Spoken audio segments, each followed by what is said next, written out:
Hermanos, estamos viviendo en tiempos peligrosos, tiempos difíciles, tiempos que pareciera ser que cada vez es más difícil mantenerse centrado en la palabra del Señor.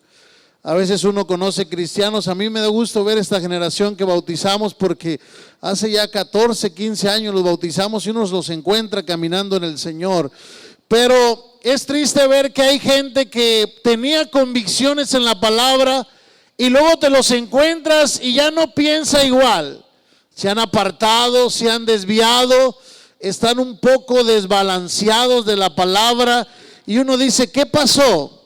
Si era tan buen cristiano, si era tan temeroso de Dios, ¿y por qué se fue apartando? Porque hermanos, dicen que si tú te desvías un grado, un poquito en un viaje, para cuando llegas al final ya no llegaste a donde ibas, el rumbo se fue hacia otro lado. Y el cristiano no se puede apartar, hermanos, ni poquito a la izquierda, ni poquito a la derecha. Tenemos que caminar en el camino de Dios rectamente. Alguien dice amén aquí en esta mañana. Alguien alaba la gloria de Dios y dice, ni a la derecha ni a la izquierda me aparto del camino del Señor. Y hermanos, y el cristiano tiene que cuidar ese caminar. Que no sea de repente que vamos permitiendo cosas en nuestra vida. Poquito, ¿qué tanto es tantito? ¿Qué tan malo puede ser? No pasa nada, no sucede nada. Yo he visto a otros peores, dicen unos, que lo que yo hago. No está tan mal. Y el diablo empieza a entrar en la vida poco a poco y a robarnos la bendición. Pero la iglesia del Señor ha aprendido a apartarse del mal y caminar en santidad, en la obediencia a la palabra de Dios. Hermanos, ¿cuántos quieren llegar al cielo aquí? Para llegar al cielo se va a necesitar integridad, se va a necesitar santidad, se va a necesitar, hermanos, no desviarse ni a derecha ni a izquierda, poner los ojos en el blanco que se llama Jesús de Nazaret. Alguien debe darle un aplauso a la gloria de Dios aquí en esta mañana. Y quiero rápidamente hablarte de tres cosas que debes cuidar. Primero, diga conmigo, cuida tus sentidos espirituales. Dice Primera de Corintios capítulo 11 verso 2 ahí en la palabra. Segunda de Corintios capítulo 11 verso 2. Porque os celo con celo de Dios. Segunda de Corintios 11, 2. Porque os he desposado con un solo esposo, para presentarlos como una virgen pura. ¿Ante quién, hermanos? Ante Cristo. Verso 3. Porque temo que como la serpiente con su astucia engañó a Eva, vuestros sentidos de alguna manera sean extraviados de una sincera fidelidad a Cristo. Pablo está hablando a la iglesia y está diciendo que Dios, el Señor, nos ha desposado. La iglesia está desposada, fue pedida.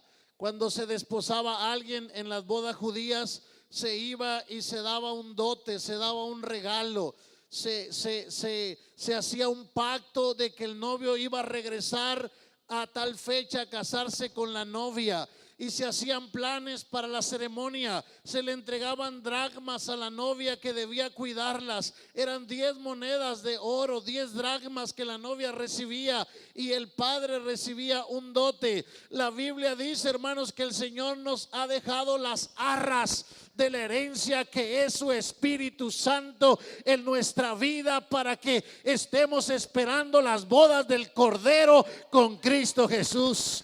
¿Alguien se está preparando para esa boda, hermanos? El Señor ha desposado a la iglesia, puesto que los he desposado con un solo esposo. Cristo vino y compró a la iglesia a precio de sangre, derramó su sangre preciosa por él. El diablo, hermanos, nos tenía cautivos y el Señor dijo: yo he venido a hacerlos libres. Y el diablo dijo: te va a costar tu propia vida. Y el Señor dijo: la pago por ellos. Habrá alguien que le da gracias a Dios que el Señor pagó con la sangre preciosa el precio de nuestra libertad.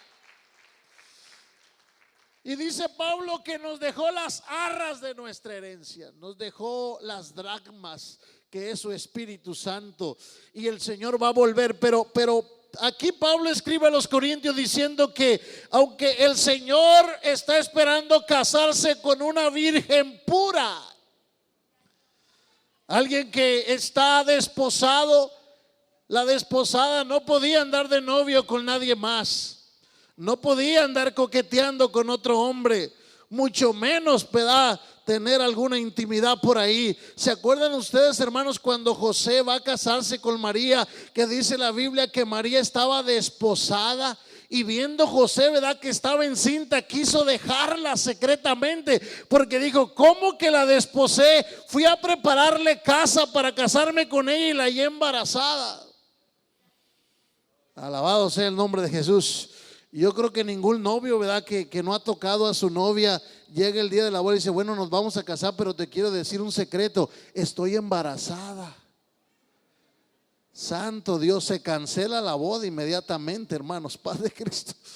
Ahí y usted que no es tan santo la cancelaría, bendito sea el nombre de Dios. Que se enterara que su novia, ¿verdad?, el día de la boda le sale embarazada. Bueno, José quiso hacer eso, nada más que José tuvo que venir la revelación de Dios que lo que estaba engendrado en María era del Espíritu Santo. Iba a nacer Dios manifestado en carne. Alabado sea, alguien alaba la gloria de Dios. Dios se iba a revelar en su Hijo Jesucristo, que estaba engendrado en ese vientre. Pero la iglesia, hermanos, ha sido desposada, y el Señor no quiere llegar y decir: desposé a una virgen con la que he estado enamorando, le he dado de mi espíritu, le he dado de mi gracia, y luego que el Señor venga, la halle teniendo relación con el mundo. Oh, no hubo mucho gloria a Dios.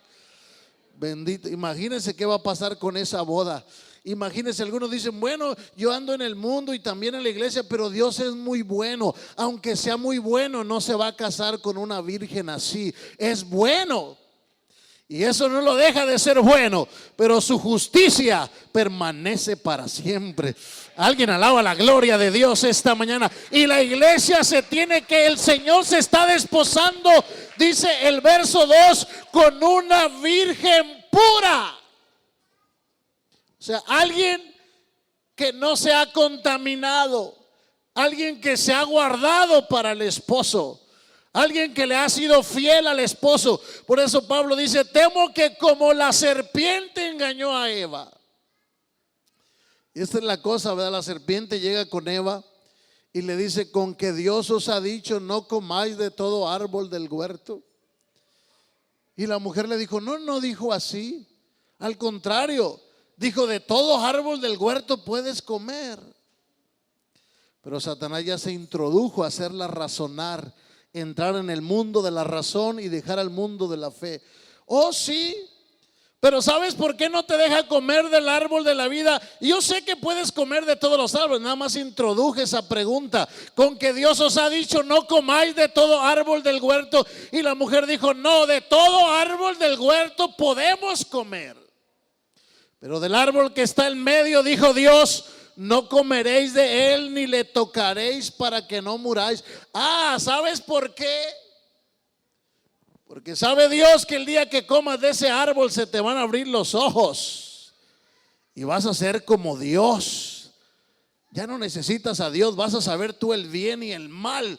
Y la mujer, hermanos, se interesó en eso. Y la gente dice: ¿sabes por qué no te dejan en la iglesia andar haciendo lo malo? Es que porque no quieren que seas libre. Es que porque no quieren que hagas lo que a ti te gusta. Es que porque te quieren tener oprimido ahí. ¿Sabes por qué no te dejan el árbol del mal?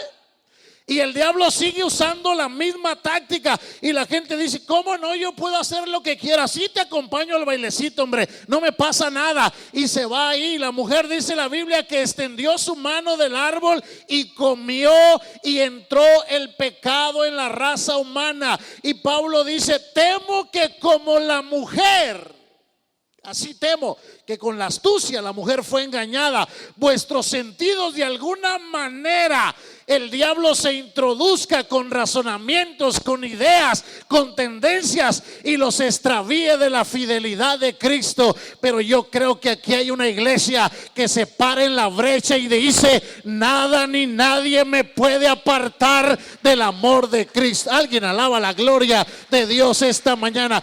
Párese y dígale al diablo, hey, yo no creo en tus razonamientos, yo creo en el poder de la palabra de Dios.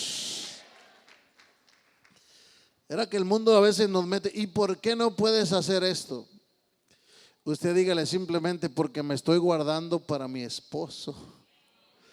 Alguien dice amén aquí en el nombre del Señor. Alguien alaba, alguien se está guardando para la venida de Cristo. Alguien se está preparando para estar con el Señor.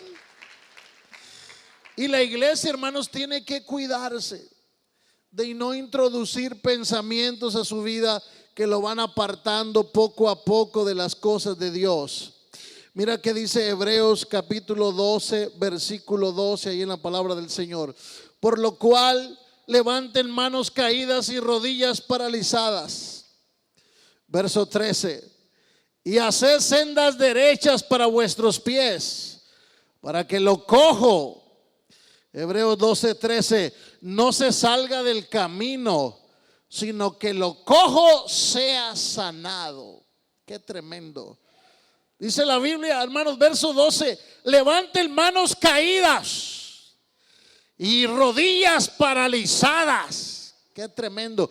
Un cristiano, hermanos, que no adora a Dios y que no dobla rodillas, es fresa fácil de salirse de las cosas de Dios, es fresa fácil de desviarse de las cosas de Dios. Por eso Pablo dice, levanten manos caídas y rodillas paralizadas. Se tienen que doblar ante la presencia del Señor. ¿Para qué?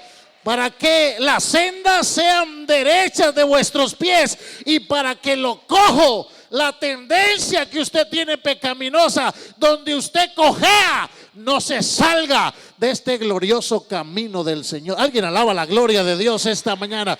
Así que el cristiano tiene que pararse en la brecha y decir, yo necesito levantar manos santas. Alabado sea el nombre. Alguien vino a levantar manos santas esta mañana. Alguien trajo las rodillas esta mañana para doblarlas aquí y decir, esta cojera que tengo no me va a sacar del camino de Dios, sino que la voy a enderezar en el nombre de Jesús. Alguien alaba la gloria de Dios esta mañana, hermanos. ¿Sabía que cada cristiano tiene una cruz, hermanos? Yo no conozco la suya, pero Cristo sí la conoce. Dijo el Señor, pero si alguno quiere ser mi discípulo, tome su cruz. Usted tiene, hermanos, usted tiene su pie cojo. Cada quien tenemos una tendencia, una debilidad, algo donde el diablo jala y lo quiere desviar del camino de Dios.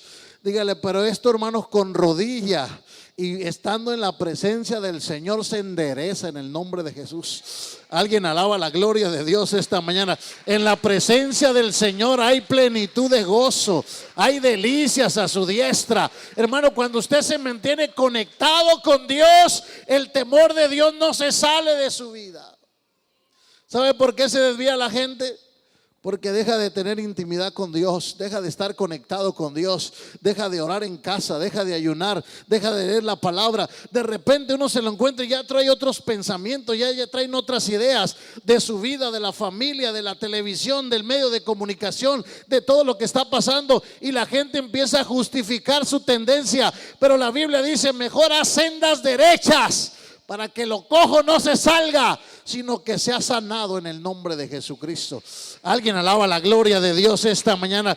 Alguien dice, Señor, ayúdame, dame fuerzas en lo que soy débil. Número 2, hermanos, cuide sus amistades. Dile al vecino, cuida tus amistades. Cuida, y principalmente las amistades del mundo, ¿cómo influyen? Una mala amistad puede echar a perder su vida cristiana. Yo he conocido mujeres que tenían un buen matrimonio, empezaron a amistad con una mujer que era perversa, de repente ya no quiere al marido, de repente ya le mira los defectos, de repente ya lo ve gordo, ya lo ve raro, porque la otra le dice: tú vales mucho, tú estás bonita, mira, yo dejé al fulano y ahora me siguen varios y a ti te va a ir mejor, y de repente le empieza a desviar. Yo he conocido jóvenes sanos, empiezan a agarrar amigos marihuanos, borrachos, pero yo ando con ellos, pero no tomo, dice, no fumo ahorita, pero 2-3 meses después, hermano, ya está prendido en la misma droga, porque las malas conversaciones corrompen, ¿qué? Las buenas costumbres. Mira lo que dice Santiago 4:4. ¿Cómo se adultera delante del Señor? Santiago dice que el adulterio espiritual tiene que ver con la amistad con el mundo. Dice Santiago: oh almas que adúlteras, ¿no sabéis que si haces amistad con el mundo, esto es enemistad contra quién? Contra Dios. Cualquiera pues que quiere ser amigo del mundo. Es que, pastor, a mí me gustan esas amistades. A mí me preocupan cuando los jóvenes de la iglesia no hacen amistad con los de la iglesia y sus redes sociales están llenas de amigos del mundo. Es que los de la iglesia, no sé, son raros, no me entiendo con ellos. A mí me gustan los del punchi punchi. Estos son fresas, esos son nice, esos andan en el último grito. Los hermanos son medio rancios, aburridos. Hermanos, ese hermano ya va para allá, alabado sea el nombre de Cristo. Se va desviando, él no lo ve, pero se empieza a ser amigo del mundo. Los amigos de la escuela son los del mundo, los del trabajo son los del mundo, con los que sale son los del mundo. No tiene lazos en el cuerpo de Cristo, no se liga al cuerpo de Cristo. Entonces empieza a corromper su forma de pensar. Y esta palabra que quiero tomar de ahí, dice la Biblia: cualquiera que se quiere ser amigo de quién, del mundo. Hemos hablado de esta palabra que en el original griego es la palabra aion, mundo, que quiere decir tiempo o siglo o sistema de vida de un tiempo. Cualquiera que se hace amigo del sistema de vida donde vive. Eso es lo que quiere decir el texto. No tanto de una sola persona, porque puede ser que no sea amigo de una persona, pero del sistema, de la forma de vivir en esa era.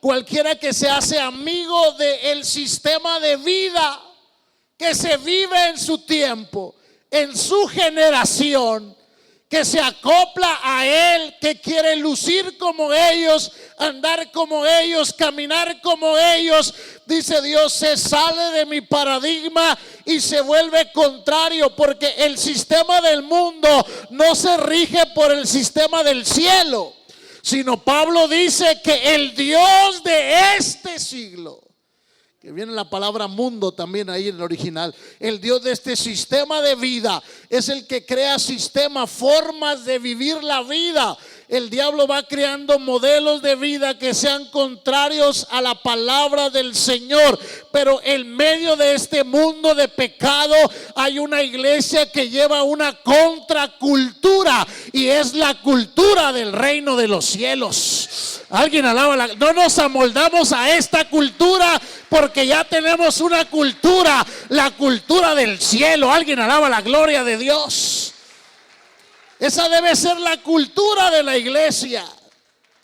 Pero qué difícil es cada vez más. Pablo dice que la corriente de este mundo, o sea que la forma de vida de este mundo mete a presión, hermanos, al mundo cristiano. Y qué difícil es ver, hermanos, cómo se va corrompiendo a veces el mismo evangelio, porque la gente se ajusta al mundo, quiere agradar al mundo y al mismo tiempo quiere agradar a Dios en la iglesia, y tiene una dualidad ahí batallando. ¿Qué hago? En la iglesia aparece como cristiano, pero en el trabajo ya parece egipcio. Paz de Cristo. por la presión del mundo, por el sistema del mundo, por la corriente del mundo que lo mete a presión. Alabado sea el nombre de Cristo. Mira lo que dice Primera de Juan, versículo 2, capítulo 2, verso 15. Dice: no ames este sistema de vida, ni esas cosas que están en el mundo, porque si alguno se amolda a la forma del mundo, a como el mundo se mueve, el amor del Padre. Oh, tal más serios esta mañana, alabado sea el nombre de Jesús. Es que me gusta, pastor. Es que la moda me atrae, el sistema me atrae, la forma me atrae. Sí, hermano, pero si usted quiere agradar a Dios, va a tener que romper con esos moldes y meterse al molde del cielo. Alguien alaba la gloria de Dios esta mañana. ¿Habrá alguien que diga amén aquí? No va a haber muchas lenguas en este sermón, paz de Cristo. Pero la palabra tiene poder para cambiar vidas. O sea que el mundo se va a moldar. El cristiano no se debe amoldar, no debe amar. El diablo nos presenta su sistema como el más, porque si no te acoplas al sistema, eres un retrógrada, eres un atrasado, eres de la era de los picapiedras, eres, ya no sé cómo nos dicen, presosaurios o dinosaurios, o estás anticuado, estás desmodado, estás desfasado. Dígale al mundo: si eso es modernidad, ese desastre, esa vulgaridad, no la quiero. Yo quiero la moda del reino de los cielos. Alguien alaba la gloria de Dios aquí. Alguien dice amén. El cristiano no puede amar la forma del mundo ni acomodarse a ella. No la ames, porque entonces el amor del Padre no va a estar en ti. Si te acoplas al sistema, dice Gálatas capítulo 6, verso 14, ahí en la palabra de Dios. Gálatas capítulo 6, alabado sea el nombre de Cristo. Bueno, los llevo otra vez a Juan. Vaya conmigo, regrese a Primera de Juan 5:4. Dice Primera de Juan 5:4: porque todo lo que es nacido de Dios. ¿Qué hace alguien que nació de nuevo? ¿Qué es lo primero que hace? Nació de nuevo, vino el evangelio a su vida, hubo un cambio en su naturaleza. La primera característica que sucede: el nacido de nuevo vence. ¿A quién vence? La forma de vida que llevaba la vence, la supera, la sujeta. Porque ha habido un cambio en su naturaleza, en su tendencia, en su manera de pensar y de actuar. Viene el evangelio y lo transforma. Y el que es nacido de nuevo vence al mundo. Y esta es la victoria, que hemos vencido al mundo por el poder de nuestra fe. ¿Sabe por qué mucho cristiano no cambia, hermanos? Porque no ha nacido de nuevo. El que ha nacido de nuevo cambia, se le nota. Hace obras dignas, dice Cristo, de arrepentimiento. La vida pasada queda atrás, sus acciones quedan atrás. Hay un nuevo hombre creado según Dios en la santidad y en la verdad. Ahí va creciendo, va madurando. Pero ¿sabe por qué no vence al mundo mucho cristiano? Porque no cree en el cambio, no cree en la santidad, no cree en el temor de Dios. Pues yo sí creo cantar, pastor, y creo aplaudir, y creo hasta diezmar, pero yo no creo en la santidad, no creo en el cambio. Yo creo que Dios me quiere como yo ando, como yo vivo. No, hermano, el que es nacido de nuevo vence este sistema de vida. Si usted quiere vencer esta vida, esa atracción, esa debilidad, eso cojo que usted tiene, va a tener que decirle a Cristo: Señor, tú eres el alfarero y yo soy el barro. Hazme de nuevo otra vez y algo va a pasar. Alguien dice amén aquí en esta mañana. Todo el que es nacido de Dios vence al mundo, y esta es la victoria que ha vencido al mundo: nuestra fe. ¿Quiere vencer? Crea en la santidad, si no, nunca la va a vencer. No va a vencer el pecado si no cree en la santidad. Jamás lo va a vencer. Necesita creer en ella, abrazarla y saber que sin santidad nadie verá al Señor. Habrá una iglesia aquí que todavía cree en el poder de la palabra de Dios. Habrá una iglesia que diga: yo he nacido de nuevo. Me dicen muchos, pastor, pero esta generación es más difícil. Antes era más fácil servir a Dios. No había tanta tentación. No había tanta cosa en la calle. No había tanta pornografía. No había tantas mujeres. No había hermanos, el pecado siempre ha estado. Paz de Cristo. Las mismas tentaciones que tenían allá en Génesis, las sigue teniendo usted. Es el mismo diablo y somos los mismos cuerpos, con las mismas tentaciones y debilidades, pero es el mismo Dios que no cambia, que tiene poder para ayudarle a vencer. ¿Alguien le cree a Dios aquí en esta mañana? ¿Alguien dice es el mismo Dios que ayuda a vencer? Es cierto que ha habido un cambio. Es cierto que pareciera ser que el sistema de vida ahora cambia cada 10 años, cada 15 años. Tenemos desde la década a finales de los principios de los 50, 60, 70, apareció la generación llamada Baby Boom. Yo no sé si se acuerda de esa generación, o la generación Baby Boomer. Esa generación empezó una revolución sexual en los 60. Empezaron a la liberación sexual, los derechos civiles, el nacimiento del feminismo, las protestas, los disturbios.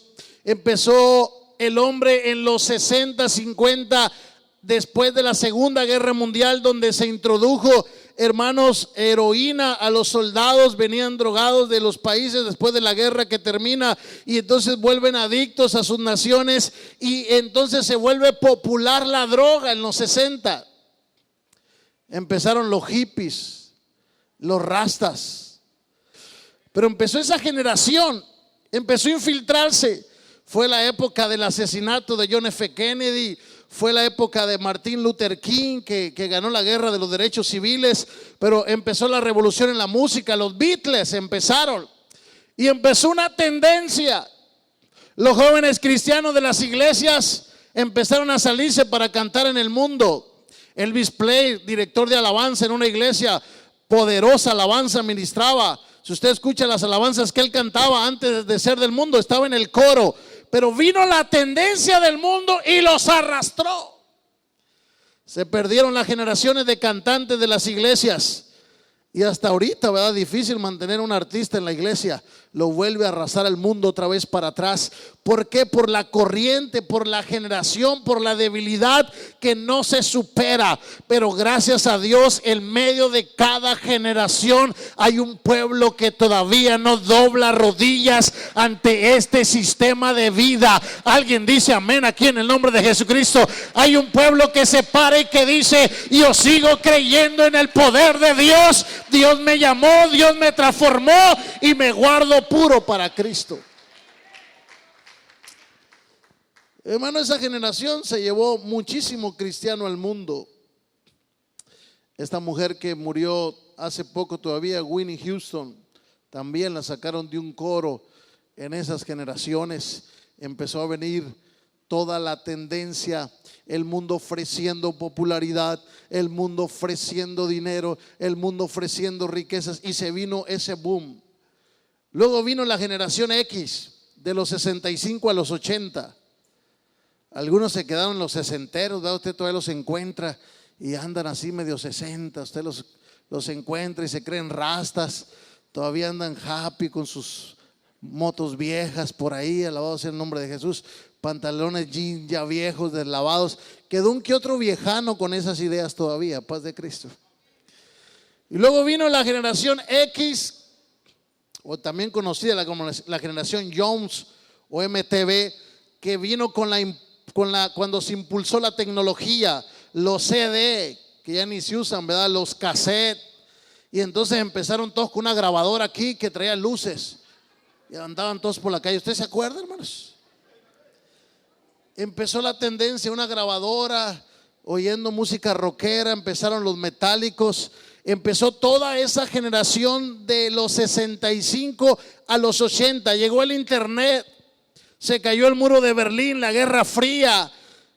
Pero la herencia del 60 trajo que esta generación X empezó a aparecer el SIDA ya.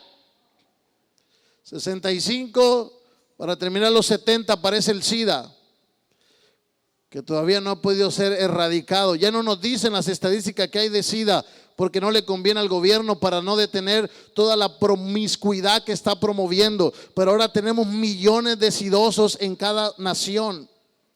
Ya no lo dicen. ¿Se da cuenta que ya no habla nadie del SIDA? ¿Se acuerda que ya no dan reportajes del SIDA? Porque gran porcentaje de la población ya está infectada. La homosexualidad, la liberación sexual está trayendo todo eso. Pero el mundo no habla de eso. El mundo habla de que vamos bien y todo va mejorando. Y esa generación del 65 al 80 heredó todos los sesenteros, heredó, pero también las enfermedades, la droga. Empezó a volverse el narcotráfico en poder en los 70, en los 80. Empezó a hacer el negocio. Y el alcohol quedó atrás. El alcohol se legalizó, pero vino la droga. Vino esto que trajo toda esta matadera que ahora tenemos. Y luego apareció, hermanos, la generación Millennium, que es la que está recién pasando. La generación de los 80 a los 2000, cuando aparecieron los teléfonos inteligentes, las redes sociales. Entonces aparece la generación que se le conoce como la generación malcriada. Paz de Cristo. La generación de que los padres dijeron: yo no quiero que mi hijo sufra lo que yo sufrí. Entonces la generación de los boomers le empezamos a dar todo a los millennials, a comprarle lo que yo no tuve, que tenga lo que yo no tuve, pero no aprendieron el sacrificio de ganar las cosas y el valor de las cosas. Esta generación millennial, hermano, ha sido titulada la generación más malcriada. Pero es la generación con más títulos académicos. Son doctores, son abogados, tienen licenciaturas, pero no saben ni saludar a la gente. Paz de Cristo. Son irrespetuosos, ofenden a los padres, ofenden a los ancianos. Se acabó el respeto. Te atropellan en la calle si no te quitas. Paz de Cristo. Son abogados, son eruditos, son licenciados, saben todo, tienen mucha información pero poca educación. No hay gloria a Dios. Esa es la generación que ha ido pasando. Esta generación se casan tarde, porque en la casa pues ahí tienen todo todavía. Se casan tarde, saben más que sus jefes, y esto es verdad. Que el que los contrata saben más, pero por eso cree que merecen todo, porque están más educados. Tienen una personalidad crítica de todo lo que ven y lo que oyen. No creen en partidos políticos o se afilian muy poco. Tienen la más alta deserción de la religión. 30% nacieron en alguna cuna religiosa y abandonan su religión para ir sobre la liberalidad. Y esa generación está creando otra generación. Ahorita esos tienen 15 años, 20 años y ya están teniendo hijos y están haciendo otra generación que se llama post-millennium. ¿Cómo irá a estar esta más terrible? Paz de Cristo. Estos son hijos de estos hijos. Se consideran esta nueva generación de 3 años ya saben tecnología. Te le suelto un iPad a un niño de 4 años, saben tecnología. Están, hermanos, estos tienen poca interrelación personal. Están en el mismo cuarto y en vez de saludarse, se mandan un WhatsApp. ¿Cómo estás? Alabado sea el nombre de Cristo. Estos ya ni se van a conocer como hermanos. Están comiendo y se saludan por el Facebook. Cada vez vamos más educados, pero vamos perdiendo más amor, más cariño, más respeto. Pero yo creo que aquí hay una iglesia que ha aprendido a amarse en el nombre de Jesús. Alguien dice amén aquí en el nombre de Jesucristo. La generación de los postmilenios, hermanos, se está caracterizando por la tecnología. Tienen muy pocas habilidades de trabajo. No saben, si es mujer, no sabe guisar un huevo. Si es hombre no sabe trabajar, va a sufrir grandes consecuencias esta generación. No saben porque vivieron el boom de que el padre los sostenía, lo del sacrificio de papá lo vivieron ellos.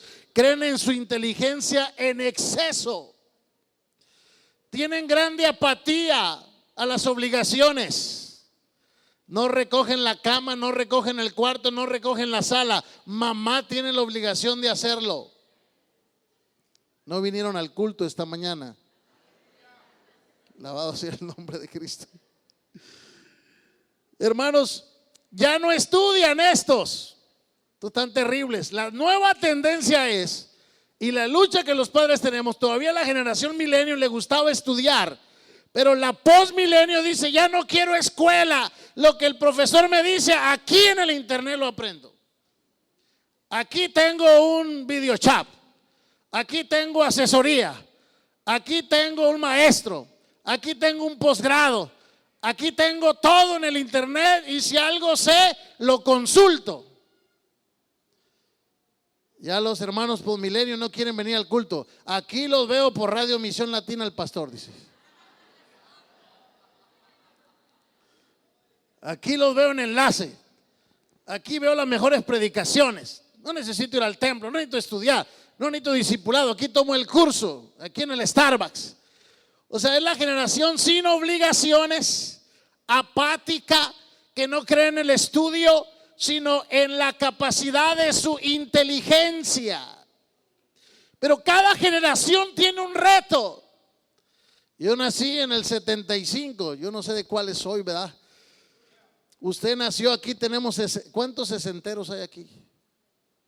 Levantó la mano el hermano, andaba de hippie en esos tiempos.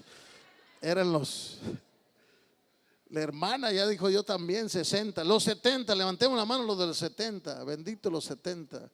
Los ochenteros, a ver los ochenteros, ¿dónde están los ochenteros? Los noventeros, ¿dónde están los de los 90? Mira, están más jóvenes esos. Los del 2000 para acá, ¿dónde están los del 2000? Pero en medio de toda esa generación que se va una, viene otra, y el diablo establece modas, formas de vida, formas de pensar. Hay un pensamiento que tiene que prevalecer y es el de la palabra de Dios. Dijo el Señor, el cielo y la tierra pasarán. Vendrán modas, vendrán formas de pensar, vendrán formas, filosofías, pero mi palabra, dijo el Señor. Alabado sea el nombre de Cristo. Esta no pasa de moda, hermanos. Esta es de generación en generación. Alguien sigue alabando a Dios. Yo alabo a Dios porque mi abuela sirvió a Dios, mi padre sirvió a Dios, yo estoy sirviendo a Dios y mis hijos y mis nietos van a servir a Dios. Alguien dice amén aquí en esta mañana. Mi generación le va a servir al Rey de Reyes y al Señor de Señores. Pastor, pero ¿cómo le vamos a vencer con tanto pensamiento, con tanto argumento, con tanta forma de pensar? Con la palabra de Dios. Instruye al niño en su carrera para que cuando sea viejo no sea parte de este glorioso. Alguien alaba la gloria de Dios. Y yo sé, hermano, que usted está batallando. Yo sé que usted viene y ya había formado a sus hijos. Ya grande los está trayendo al camino y está batallando y está luchando por meterlos. No es así, hijo, es así. Y está ahí batallando. Siga luchando, hermano, siga remando. Dios los va a enderezar en el nombre de Jesucristo. Alguien dice amén. Si usted ya llegó con sus hijos medio grandes, medios criados, ya les había dado ideas, ya les había dado costumbres, ya estaban en una cultura. No importa, el evangelio es poder de Dios para cambiar vidas y transformar corazones. Alguien le cree a Dios aquí en esta mañana. Alguien dice sí se puede.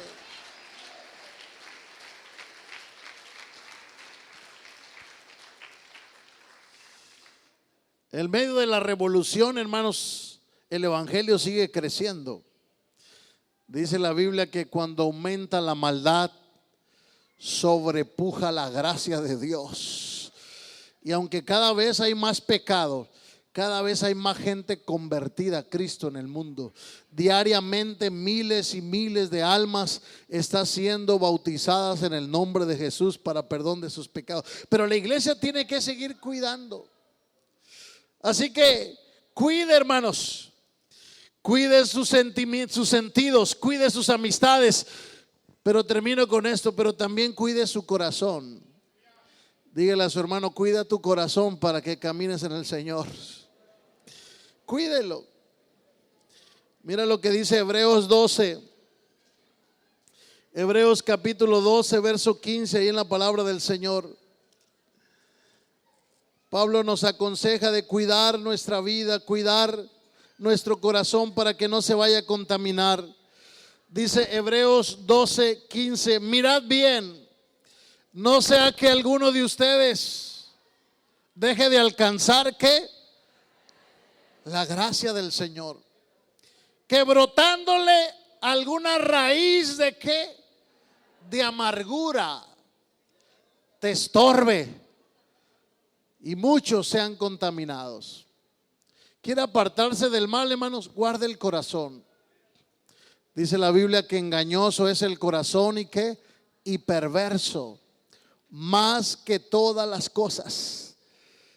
Y el cristiano tiene que cuidar de no amargarse, porque a veces pudiese ser que no tiene malos amigos, pudiese ser que tiene discernimiento para lo bueno y lo malo, pero alguien le daña el corazón y el diablo lo va a usar para sacarlo de la iglesia.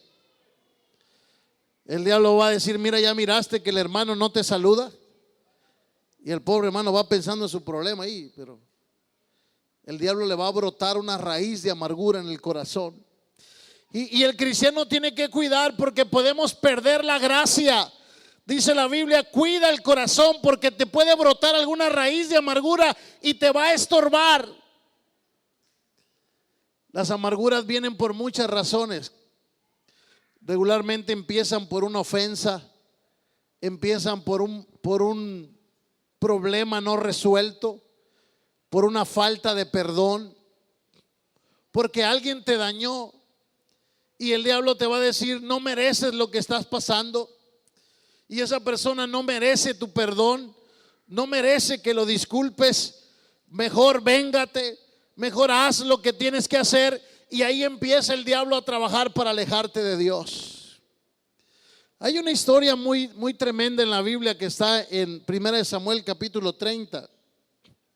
Y es cuando los amalecitas vienen, invaden Israel. Dice la Biblia en 1 Samuel 30 que cuando David y sus hombres vinieron a Siglat el tercer día, los de Amalec habían invadido el Nebec y Siglat, y habían asolado y le habían prendido fuego. Viene David con su ejército, pero cuando llegan a su tierra, los amalecitas le habían invadido el territorio. Los soldados estaban en guerra y nomás estaban las mujeres y los hijos aquí, así que le fue fácil a los amalecitas invadir el territorio. El verso 2 dice que se habían llevado cautivas a las mujeres. Se había llevado cautivos, hermanos, a todos los hijos de ellos, a todos los que estaban ahí, desde el menor hasta el mayor. Nadie, no habían matado a nadie, pero se los habían llevado presos. El ejército de Dios viene de la guerra, David viene de la guerra. Pero cuando David vino con los suyos a la ciudad, halló, dice el verso 3, que la ciudad estaba quemada. Sus mujeres y sus hijos habían sido llevados cautivos. Ahora están yendo presos. Amalec los lleva como prisioneros de guerra. Y el verso 4 dice algo terrible y muy triste. Imagínese, usted viene de servir a Dios, viene de estar sirviendo al Señor, llega a su casa y haya problemas. Dice la Biblia que David y la gente estaban tan angustiados que lloraron. Y me llama mucho la atención, dice que lloraron hasta que le faltaron fuerzas para llorar.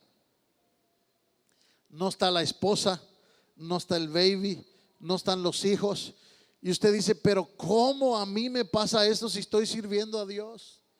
Vengo de la guerra, vengo de la célula, pastor. vengo de evangelizar. ¿Por qué tengo problemas? ¿Por qué me robaron en la casa? ¿Por qué me robaron? ¿Por qué tengo problemas si estoy sirviendo a Dios? Y el diablo puede introducir amargura al corazón. Imagínense, el ejército empezó a llorar, pensaron que pues qué pasaría con mis hijos, violaron mis mujeres, yo no sé, la tristeza, le faltaron fuerzas, dice la Biblia, para llorar.